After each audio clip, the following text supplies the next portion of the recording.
Saatnya berpetualangan, datang ke Taman Pelangi. Bersama teman-teman semua, yuk kita saling membantu. Aku punya tas berlari dengan si Joko. Bergegaslah ayo berpetualang, saatnya rainbow. Assalamualaikum warahmatullahi wabarakatuh. Hai semuanya, perkenalin nama saya Gia Cinta Aurelia Fiandri dari kelompok 7 dengan NIM 08041382530109.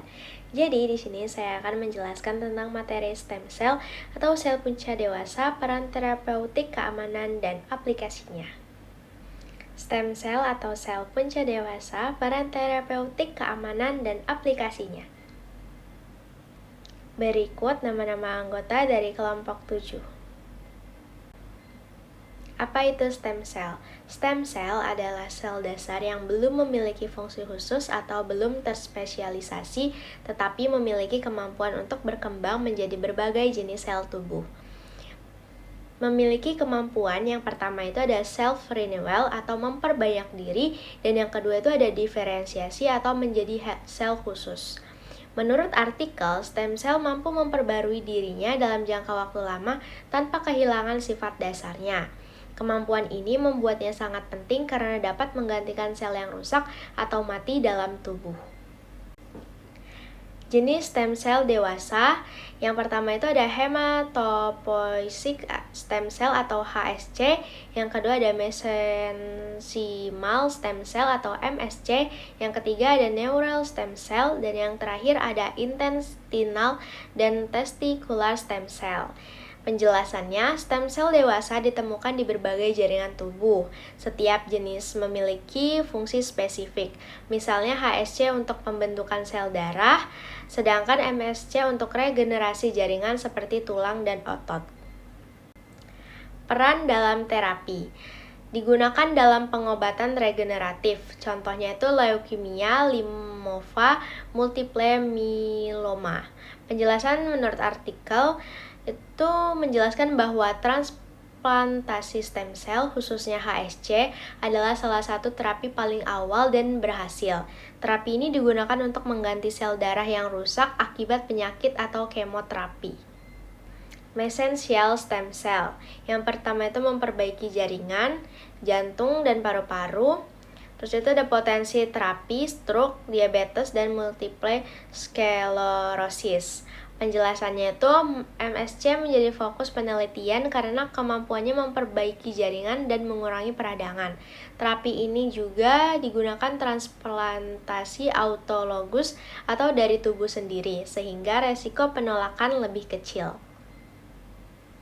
Perkembangan stem cell modern ada 3. Yang pertama ada iPSC, yang kedua ada teknologi epigenetik, dan yang terakhir ada rekayasa sel.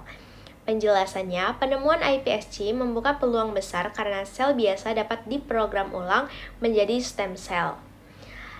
Ini mengurangi ketergantungan pada sel embrio dan menjadi solusi etis sekaligus ilmiah dalam penelitian stem cell. Keamanan dan resiko. Yang pertama, resiko tumor, yang kedua ketidakstabilan genetik, dan yang terakhir ada efek samping jangka panjang. Penjelasannya, walaupun menjanjikan tetapi stem cell masih memiliki resiko. Artikel menyebutkan bahwa ada kemungkinan terjadinya pertumbuhan sel abnormal atau tumor serta masalah genetik sehingga diperlukan penelitian lanjutan. Metode penelitian, studi literatur atau review, analisis berbagai jurnal ilmiah, dan pendekatan kualitatif. Penelitian ini tidak melakukan eksperimen langsung, tetapi mengkaji berbagai penelitian sebelumnya untuk mendapatkan gambaran komprehensif tentang perkembangan terapi stem cell. Potensi masa depan ada 3, pengobatan penyakit degeneratif, terapi personal, dan regenerasi organ. Penjelasannya, stem cell memiliki potensi besar untuk masa depan, terutama menggantikan jaringan atau organ yang rusak. Penelitian terus berkembang untuk membuat terapi lebih aman dan efektif. Mekanisme kerja stem cell. Yang pertama ada diferensiasi menjadi sel target, sekresi faktor pertumbuhan, efek antiinflamasi, perbaikan jaringan. Penjelasannya, stem cell bekerja tidak hanya dengan berubah menjadi sel baru, tetapi juga dengan melepaskan zat aktif seperti sitokin dan growth factor yang membantu proses penyembuhan. Selain itu, stem cell dapat mengurangi peradangan dan mempercepat regenerasi jaringan yang rusak. Mekanisme ini yang membuat stem cell efektif dalam penyakit degeneratif. Kelebihan dan kekurangan stem cell. Kelebihannya mampu memperbaiki jaringan yang rusak, potensi terapi jangka panjang, dan bisa digunakan untuk berbagai penyakit. Kekurangannya, resiko tumor, biaya mahal, dan masih dalam tahap pengembangan. Kelebihan dan kekurangan stem cell, penjelasannya itu, stem cell memiliki banyak keunggulan, terutama dalam memperbaiki jaringan yang tidak bisa sembuh secara alami. Namun, terapi ini juga memiliki kekurangan seperti resiko efek samping dan biaya yang tinggi. Oleh karena itu, penggunaannya masih terus dikembangkan agar lebih aman dan terjangkau. Kesimpulannya, stem cell sangat potensial, sudah digunakan dalam beberapa terapi, masih perlu penelitian lebih lanjut. Kesimpulan, stem cell adalah teknologi medis yang sangat menjanjikan, tetapi belum sepenuhnya aman untuk semua kondisi.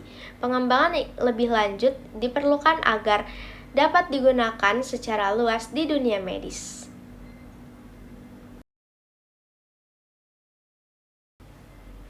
Segitu saja yang dapat saya sampaikan, kurang lebihnya saya mohon maaf. Terima kasih yang telah menyaksikan. Saya akhiri, wassalamualaikum warahmatullahi wabarakatuh.